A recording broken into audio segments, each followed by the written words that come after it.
Le livre de la Rahmaniya, interprété par le livre des dons de Dieu, par le Cheikh Mustafa Bestarzi el-Qostantini, suite.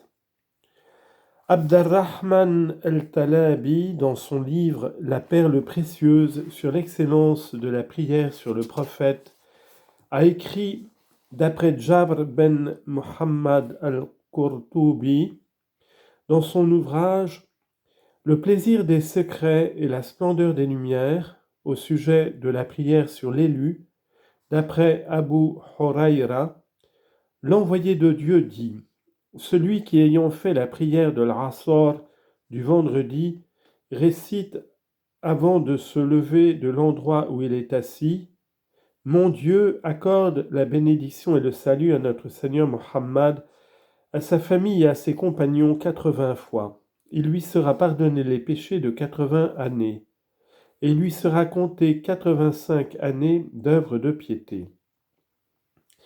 Une autre relation dit de Sahr ben Abdallah, celui qui après la prière de l'Asr du vendredi récitera 80 fois « Mon Dieu accorde la bénédiction et le salut à notre Seigneur Mohammed, à sa famille et à ses compagnons, il lui sera pardonné les péchés de 80 années. » Ce hadith est indiqué dans ces paroles de l'auteur, l'a raconté celui qui l'a vu.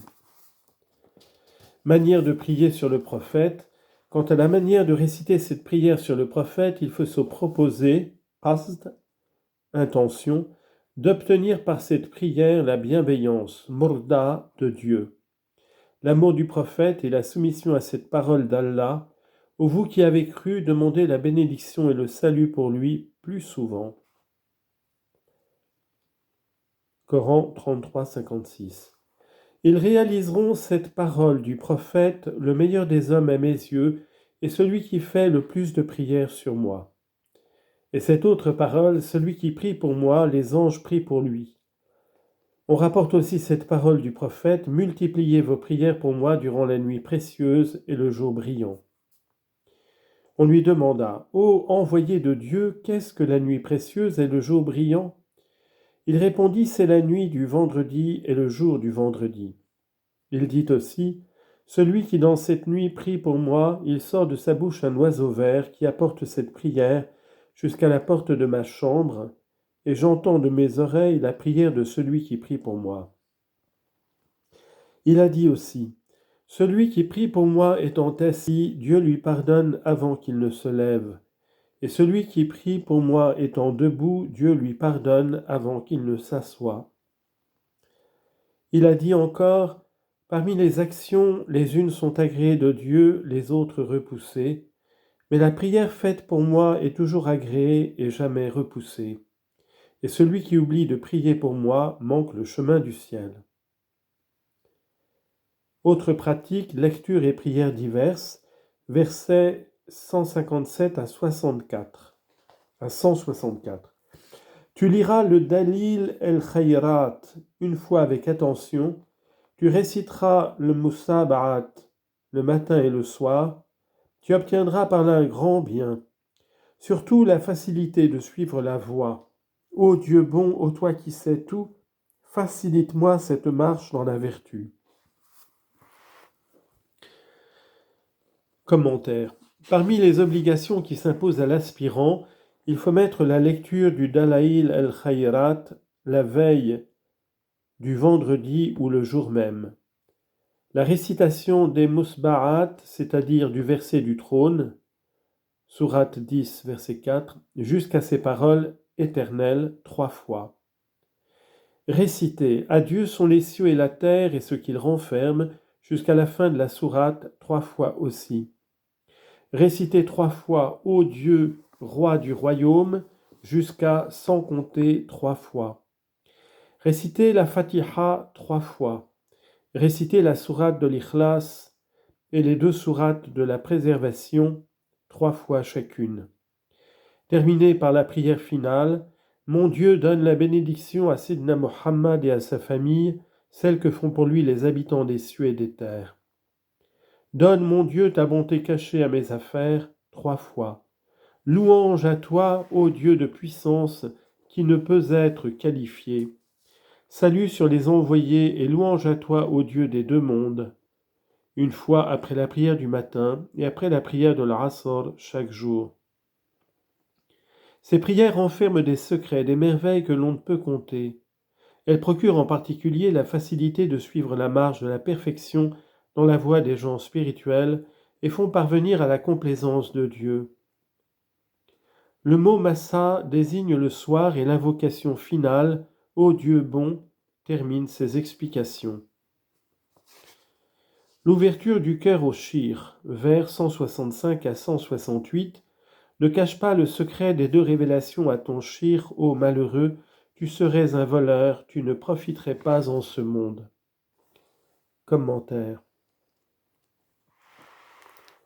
Les mots wahin, révélation, désignent les pensées et les visions diverses, c'est-à-dire qu'une des obligations de l'aspirant est de ne rien cacher au shir des pensées et des songes qui lui sont arrivés. Ils sont en effet la marque des états des progressants et des degrés de ceux qui marchent dans la voie de la perfection. Par eux, les maîtres connaissent le tempérament des aspirants et les états des âmes diverses auxquels ils sont parvenus. Ils savent qu'ils appartiennent à l'âme blâmable, l'uwama, ou à l'âme imparfaite, ammara, ou à un autre état de l'âme. L'aspirant doit raconter à son shir tout ce qui lui arrive en fait de pensée et de vision, sans rien cacher, rien diminuer, ou ajouter afin de ne pas encourir le reproche du prophète, celui qui ment volontairement en rapportant un songe que l'on brûle avec le feu, l'endroit où il est assis.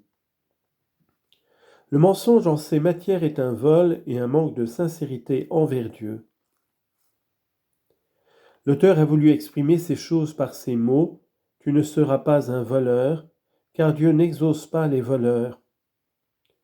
On dit dans un hadith « La bonne vision est une partie des 46 parties de la prophétie ». Vision et songe à révéler au shir, vers 169 à 176. Expose ta vision aux pauvres et n'en demande pas l'explication, afin que le shir te connaisse et détermine les remèdes qu'il te faut, que ces visions soient louables ou blâmables. Ne crains pas de les exposer, expose-les toutes ou des visions isolées, dis-les tout seul sans témoin. Commentaire. Une autre obligation de l'aspirant est de raconter à son shir les révélations qu'il a reçues.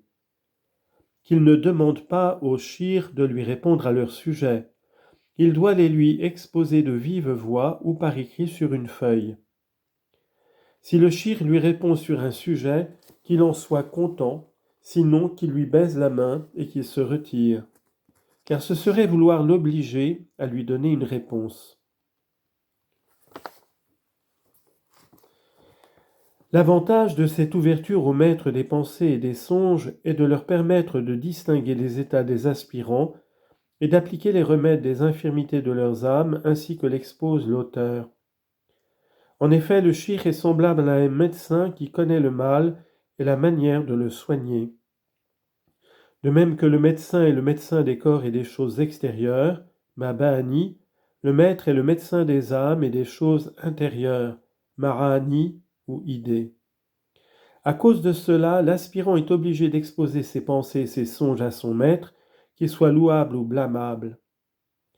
Il y a 4 espèces de visions. Premièrement, la vision louable à l'extérieur et à l'intérieur, telle la vision des prophètes, des anges vénérés apparaissant sous une belle forme. Deuxièmement, la vision bonne à l'extérieur mais non à l'intérieur, telle la vision des fleurs. Troisièmement, la vision blâmable à l'extérieur et à l'intérieur, telle la vision d'un serpent qui te pique ou autre chose semblable. Quatrièmement, la vision louable à l'intérieur et blâmable à l'extérieur, telle la vision d'un homme qui se verrait en train d'égorger son fils ou autre chose semblable.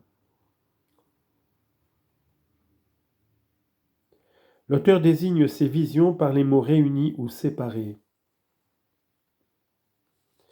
Il y a des visions qu'il n'est pas nécessaire de dévoiler, comme la vision du prophète, de l'ange des compagnons ou des saints ou du directeur spirituel. Remarque. Parmi les règles concernant la révélation des visions au directeur, il faut compter celle du secret. Car l'aspirant ne doit les dévoiler qu'au shir, les exposer devant le public est contraire aux règles. Il doit le faire en particulier en l'absence de tout témoin.